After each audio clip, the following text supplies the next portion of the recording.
Welcome to another episode of Inside Hollywood. We have writer, actor, producer, director. He's everything, baby. My Greek paisan. He's an award-winning filmmaker. He is the one and only George Zouvelos. George, welcome to the show. Vinny from South Philly. I've been trying to get on your show a while. I had to make a feature film in order to do it. I'm glad to see you, my friend. I promise I'll come down and we'll grab a Philly cheesesteak. I'll bring you a Greek gyro. We'll do some exchange. You know, you give me the Philly cheesesteak, I give you the fine Astoria Greek gyro. It's a gyro for the rest of you who don't know. My mouth is watering as we speak. Well, I was born in Manhattan, raised in Astoria. I come from a poor to lower middle class family. I'm married with a father of 4 children. I started out in public service. I was a paramedic in the emergency services in New York City. It ended up being the fire department. Later went into law enforcement. Then I went to film school, then acting school. Went to the New York Film Academy for filmmaking, directing. And I went to Lee Strasberg Theater and Film Institute in Manhattan, which I met a lot of good young actors. I studied method. I also studied method under Stanislavski method under Lee Strasberg's, his guidance. I also studied Meisner and Chubbuck and the others. I believe in the best kind of acting is to act as yourself. So this is how I act. And I get actors that are basically in Once a Week for Life that comes out April 14th that act in the moment, raw, real, unpretentious, and basically we get along well. And when I direct them, my job is really over when I cast them, right? And I'm there because I have the faith in them to be the character and develop the character from the ink that I am on the paper, and they're the parchment that absorbs the ink and gives me back an image. So, and that's basically how I work. It's a beautiful way to say it, George. I never really heard it in that type of context, but it's actually a really good way to say it. I like what you're about. You're an independent filmmaker, and always loving having independent filmmakers on the show. We've had quite a few. I look at your quality of your filmmaking. Everybody talks about it. We talked to our dear common friend Teddy about it too. You have excellent high quality production for an independent filmmaker. Tell us why that is. Well, I cut my teeth later on in my life, making mistakes, learning from my mistakes, and also learning from the mistakes of others. Like I tell my kids, there's no need to make the same mistake another person did unless you can do it better. And the fact is, you surround yourself with people that are better in different vertical markets, the cinematography, the lighting, the sound. And what you end up with is a beautiful aggregate of smart people that are like-minded. And I'm a type of person that I don't pretend that I know it all. And people realize that what they have to say is valuable and that I find value in it. I might not always agree with them, but they don't feel compelled that they have to be yesing me to death. Typically, I do things as I have them written. And if there's time to film it, like another Dutch shot or another angle, I indulge the person who suggested it. Or if they want to if there's time, they want to do a take in a different way. If there's time, I indulge. But at the end of the day, the script rules and people have the ability to add, but not subtract key points that I'm trying to get on camera and key reactions from the characters. And I think the actors like that they can be themselves and not worried about being judged on how they're acting. They're just trying to deliver the best possible performance that they can, organically, raw. And they like that I have confidence in their ability to be able to do that. It sounds like you like to give your cast and crew kind of like the leeway to add their flavor to it, again, as long as it doesn't compromise your vision. And I think that's another great key to really great filmmaking is you can't be so strict. Because, even when I was working on my projects, I noticed that if you let people kind of do their thing and, as you said, be raw, they bring something to it that I might not even have thought of. And then you're like, wow, that actually was a better idea than I had in mind. So for Once a Week for Life, tell us about that. Let's focus on that. I'm excited to see it. Tell us all about how that came to be. Well, the Once a Week for Life, during my travels from a very young age, I wrote little notes, which ended up being treatments of what I saw and how I felt, how the bird made me feel, how the songbird sounded to me, how that homicide made me feel, how that late mother giving birth made me feel. Old couple walking down the street on the west side, holding hands. And I had these coffee cans, the chock full of nuts ones with the yellow top.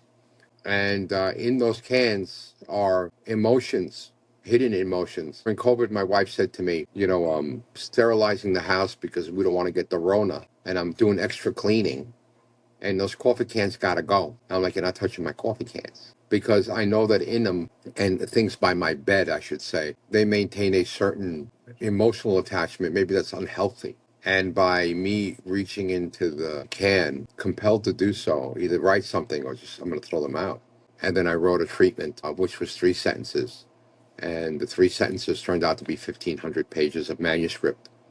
And Once a Week for Life is the saga that's 2 films now, because the acting in it, and I'm not talking about my acting there in it, I'm talking about the acting from people like Stu Raplogel and Jimmy Schertz and Arthur Hugh, you crew up in Boston, who are relatively, like me, unknown, and Christina Mavronis from Bay Ridge, and Diana Durango from Tampa. And we married people like Jessica Johnson from Nebraska and Marsha Pizzo from San Francisco. And we married these amazing professional actors who are not known. Some of them, they're SAG, some of them. And people like Vigil Boss and Brian Sterling Chan from Ithaca, New York. I assembled an ensemble of actors that have appeared in over 200 Academy, Primetime Emmy, Golden Globe, People's Choice, and even Grammy Award films and television shows. People like Armin Garrow, John Capellos, Dick Grant Tulane, Robert Finaro, Artie Pasquale, Tony Darrow, Paul Borghese, Oksana Lada, who was Tony Soprano's Russian girlfriend in The Sopranos, and Lou Martini and John Bianco. It's just like really outstanding. Also, one of the main cast members is Daniel Roebuck. He was in The Fugitive with Harrison Ford, and he played in Rob Zombie's The Munsters. He played Grandpa Munster, and he also did that biop with he's played Jay Leno, and now he's an independent filmmaker making family and faith-based friendly films that you'll find all over the place. He just had a premiere for one of his things down in Pennsylvania. And when I was afforded the opportunity to do that, and what happened was the actors that are of note that are in these award-winning films and television programs got married with professional actors that haven't had the opportunity in their lives to work, not even myself, with actors of that caliber. And they're like, people tell me, well, you ain't don't got an A-lister. To me, all my actors are A-listers, you know. And my actors are all diamonds. And I tell my actors, diamonds reflect, they don't shine. You reflect the light of another actor, you're both diamonds, right? And you're not looking to win the scene, you're looking to reflect the performance and draw out the performance from the other actors. And as a director, and I really enjoy being behind the camera, I afforded the actors the opportunity to give me what they got. And so much so that, and although the game is early, Once a Week for Life is released on Amazon Prime and Apple TV, Dish Network, DirecTV, Fandango at Home, Google Play, and like a litany of cable pay-per-view channels on April 14th. And it'll be available to watch. And our success is based on the 90 days of its initial release, whether it's going to cycle up to the front of the carousel, watch this now, or if you like this, you might want to watch that, because I'm an unknown writer, I'm an unknown actor, I'm an unknown director. I also help compose the music for the film. So the soundtrack gets released on Spotify, Amazon Music, and on Apple also the same day. And I'm hoping that people who enjoyed the curated music in it has 25 tracks of what's in the film. So every part of the film in Once a Week for Life has been curated. It took us months to film, years to edit, and it needed to be edited so that we had to cut it into 2 films. And I don't know when the second film will come out, but April 14th is Once a Week for Life in North America. And not to belabor the point, we have foreign distribution in the United Kingdom, New Zealand, and Australia, June 15th. And they're working on a Spanish language track to go to the 20 Spanish-speaking countries in the world and see who else picks it up. So I hope I'm trying to be all-inclusive, and I don't want to forget anybody, because all these actors, they say it takes a village, and we're really just a close-knit family of creatives that respect each other and what we each bring to the table. That's fantastic. And I want to just remind everybody, whoever's watching this, just check out the link. We'll have links in the description box. This way you can watch it and make sure you support George, because this is something. I mean, really, this is what independent filmmaking is all about: supporting our fellow indies and making sure that we, like that 90-day window, we have to make sure that we share it, we promote it, and we all come together. And it's worth it because it sounds like a fantastic project, and you put your heart and soul into it and your own coin as well. So it's important that we support that and leave reviews. Come on, guys! Remember, that's one of the most. I always tell all of my followers and guests, always make sure that we're watching, we're leaving great reviews, and we're supporting every which way we can. So, George, what do you want to see happen with this? What would be something that would be a dream? Would you what do you where do you find yourself in the next year with this project? We want to monetize the project so we can make ourselves whole. But I realize that because it's a risk, I would be satisfied for as many people on the planet to see my actors and see the kind of storytelling that is more John Cassavetes and Sidney Lumet and less transactional. The film doesn't have excessive blood. It has salty language, as New Yorkers have. There's nothing cliche in the film or the storytelling, and neither in the dialogue. And I film in a way where we capture New York City in a bell jar. And the way I position my cameras, you will notice when you watch, is that you feel like you're in the room taking part of the conversation, and I try to capture as much grit. I drove my DP crazy. That's George Jacoumis. He's an Emmy Award-winning director of photography. I drove him crazy. He's like, you need a set designer. I'm like, I picked this location. We don't need a set designer. We just got to make sure our clothing, we don't get washed out in the colors of this 110-year-old bar, that you can smell the cop dander and the fireman's dander and sweat. That's closed down now, this bar on Staten Island. And just the choice of locations, which is crucial. I'm surrounded by Kaufman Astoria Studios. We have Steiner Studios in Brooklyn. We have Silver Cup Studios. Behind my home, we have Robert De Niro's, literally behind my home, Wildflower Studios. We filmed 100% on location. And we did that because, I don't know, my cast says I have more juice than Tropicana. But wherever I go, it has to do with personal relationships in the neighborhoods in the five boroughs, working them and keep in touch with people, not because of what they can do for me, because I'm generally concerned about how they are and how they're doing. Because at some point, they touch my lives. And like I tell my actors when we act, we're only in this room this one time, breathing the same air under this star pattern above us. And God has granted us another day to do it. So let's do what we can and make the most of it. And I want to see that effort that the actors put in to make it look like a Hollywood Tinseltown film, like Teddy had said and others have said. They don't believe in it's an indie film. They just believe that it's a story. It's a good story set in a certain tone with real New Yorkers and people who speak the way I do from the neighborhood. But they don't sound like gabons. They don't sound lowbrow. And we spent a big amount of my time in writing, not to make it sound cliche, anything that the actors had to say, or would it be disparaging to Italian Americans, African Americans, Hispanics, or Greeks. Although the Greeks get hit pretty hard because the character is a lieutenant that's a Greek American combat vet, Navy SEAL.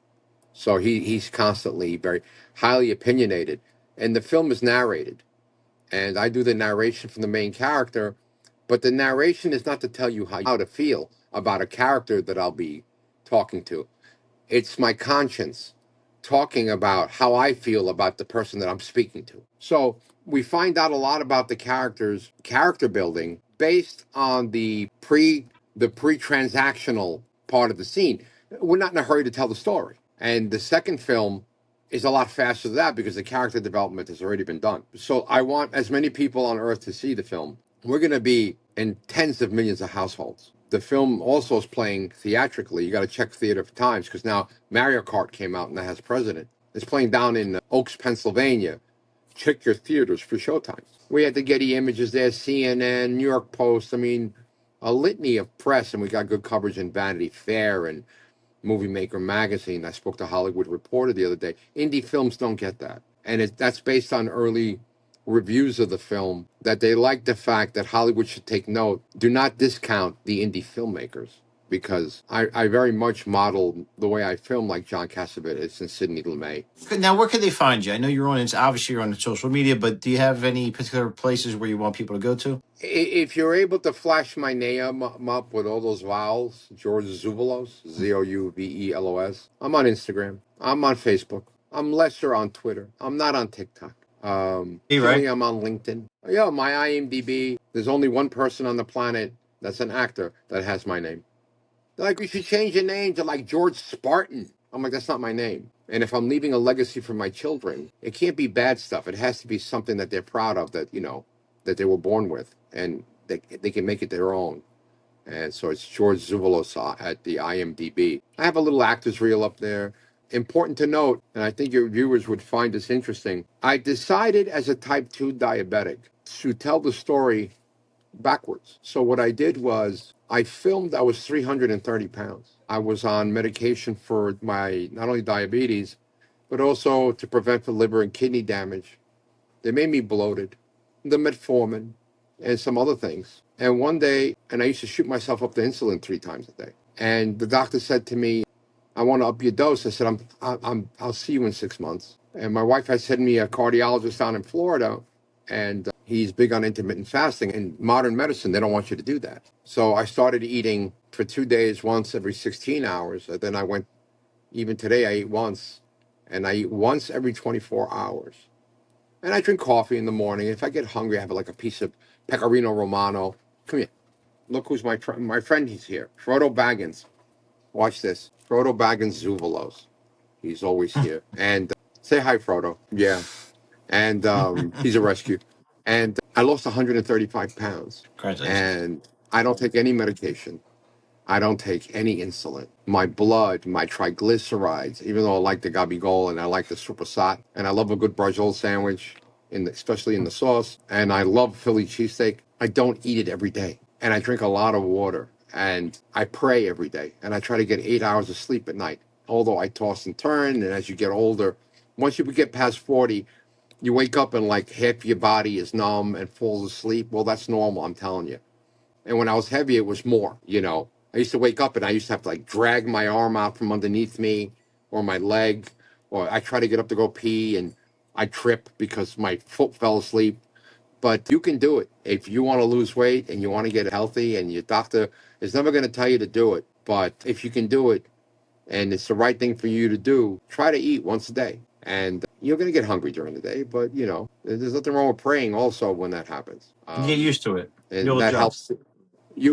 Look, I was out today and I passed the pizza shop. I could smell the calzone. I love calzones. And this guy puts like Canadian ham in it or something. It smells like bacon. I love bacon. Then I just came down. The guy was making kielbasa. I love kielbasa. I like a nice prosciutto. I passed by Mario's, by Rosario's on Ditmars, which is underneath the train. He makes fresh mozzarella every day. There's nothing better than on a hard piece of Italian seeded semolina. You hollow it out. You put a little drizzle olive oil on it. You put a little mozzarella on it. You put a slice of razor thin prosciutto di Parma, some roasted pepper. I think like a fat guy, right? I want to eat that. And I don't have a sweet tooth, but we got Laguli's in the name. They got the best cannolis, right? They got the Sfogliadelle, and it's during St. Joseph's. They give out the free St. Joseph's. They make their own spumoni. And this is what you're raised on, right? And the pizza is to die for around here. It's tough. Yeah, you're in New York. You're in the epicenter of it all. Yeah, well, I can't get a good Philly cheesesteak in New York to save my life. We got some good places down here. Don't you worry. Next time you're in town. But listen, George, Probably next you've week. been fantastic. I'm really encouraged, excited, and you've struck a chord in me. You really have. And I think my viewers will also really be excited for you, because this is what it's all about. It's not the commercialization of films as we are so used to and nauseous from, and all these regurgitated same Hollywood, crap that we get fed. And that's why it's doing so badly out there, is because they've lost really the vision for what it's really about. It's about the intimate personal connection between the filmmaker and the audience, and it's not all about dollars and cents. So you got it, my friend. I'm looking forward to this again. It's been my honor and pleasure. I can't wait to hang out with you. And any Thank you for last the words, George, opportunity to for the reach. viewers? Well, Vinny from South Philly is Mhm. one of those few guys that he'll take his shirt off his back for you. I asked him a while ago. He said, whenever you're ready. And he's a man of his word. And it's okay to be, as a filmmaker, a novice. And but if you can, unless you can make money when you make something, don't spend the money and quit your job to do it. Work yourself up. You need to be able to monetize. You can't put your house on the line, kind of thing. And I think that's important. And surround yourself with good-hearted people. Keep toxic people out of your life. And we're human. We fall. Get up and move in any direction, but always move forward, because life, the cemeteries around the world are filled with unfinished business and regret. Don't be one of those people. Get up. You can do it. Very wise words, brother. And I should have said, man, thank you for the compliment. You're a straight arrow, and you're a very gifted, good, godly man. And it's been a pleasure, man. And I can't wait to support you. And hopefully someday we could do something together.